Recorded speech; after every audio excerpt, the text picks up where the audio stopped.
Federal Reserve System, to most people, seems like it is an agency of the federal government. That's what I thought it was when I first started to research this topic. But it turns out that it's nothing of the kind. The Federal Reserve is a hybrid organization. It's a partnership between the federal government and the private banks.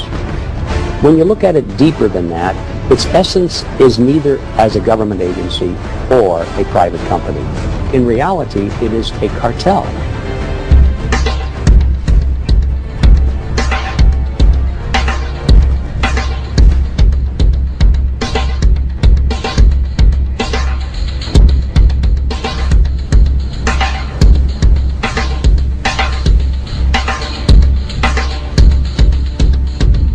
In 1775, the American Revolutionary War began as the American colonies sought to detach from England and its oppressive monarchy. Though many reasons are cited for the revolution, one in particular sticks out as the prime cause: that King George III of England outlawed the interest-free, independent currency the colonies were producing and using for themselves, in turn forcing them to borrow money from the Central Bank of England at interest, immediately putting the colonies into debt. And, as Benjamin Franklin later wrote, the refusal of King George III to allow the colonies to operate an honest money system which freed the ordinary man from the clutches of the money manipulators was probably the prime cause of the revolution. In 1783, America won its independence from England. However, its battle against the central bank concept and the corrupt, greed-filled men associated with it had just begun. So what is a central bank? A central bank is an institution that produces the currency of an entire nation. Based on historical precedent, two specific powers are inherent in central banking practice: the control of interest rates and the control of the money supply, or inflation. The central bank does not simply supply a government's economy with money, it loans it to them at interest. Then, through the use of increasing and decreasing the supply of money, the central bank regulates the value of the currency being issued. It is critical to understand that the entire structure of this system can only produce one thing in the long run: debt. It doesn't take a lot of ingenuity to figure this scam out.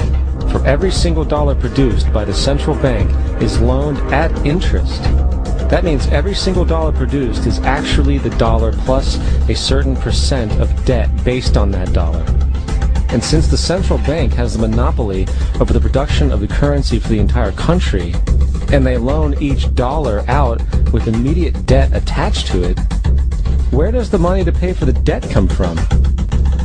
It can only come from the central bank again, which means the central bank has to perpetually increase its money supply to temporarily cover the outstanding debt created, which in turn, since that new money is loaned out at interest as well, creates even more debt. The end result of this system without fail is slavery, for it is impossible for the government and thus the public to ever come out of the self-generating debt. The founding fathers of this country were well aware of this.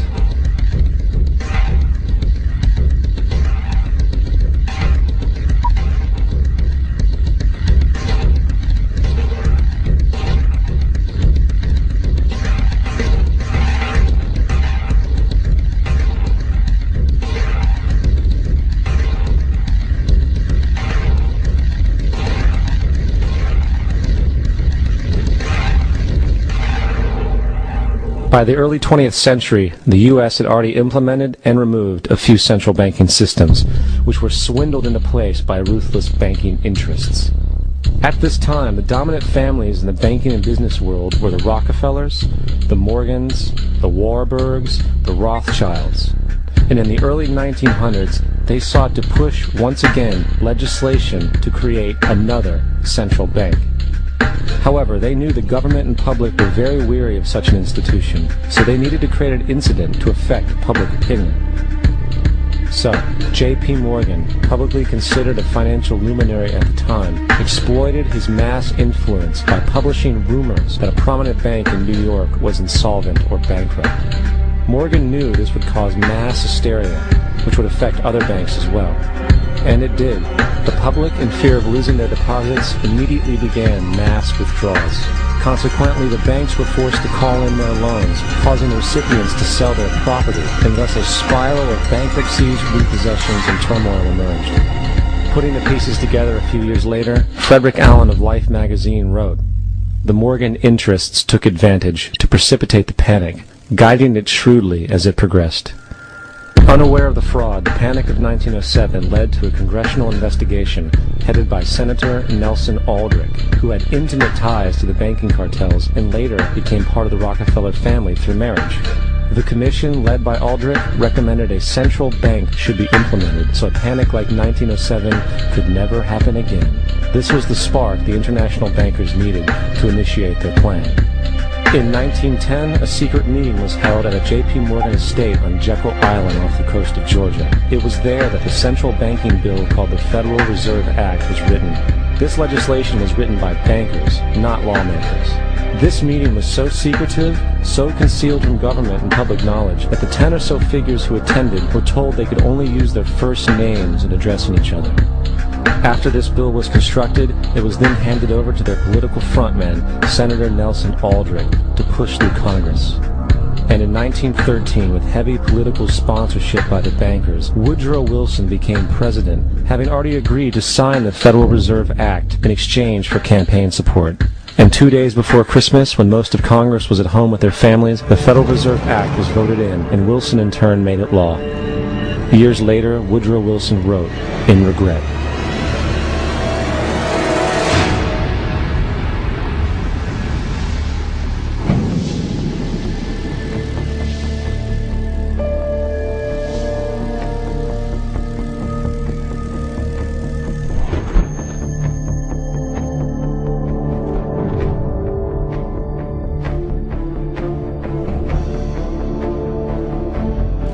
Congressman Louis McFadden also expressed the truth after the passage of the bill.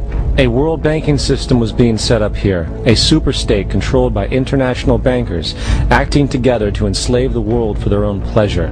The Fed has usurped the government.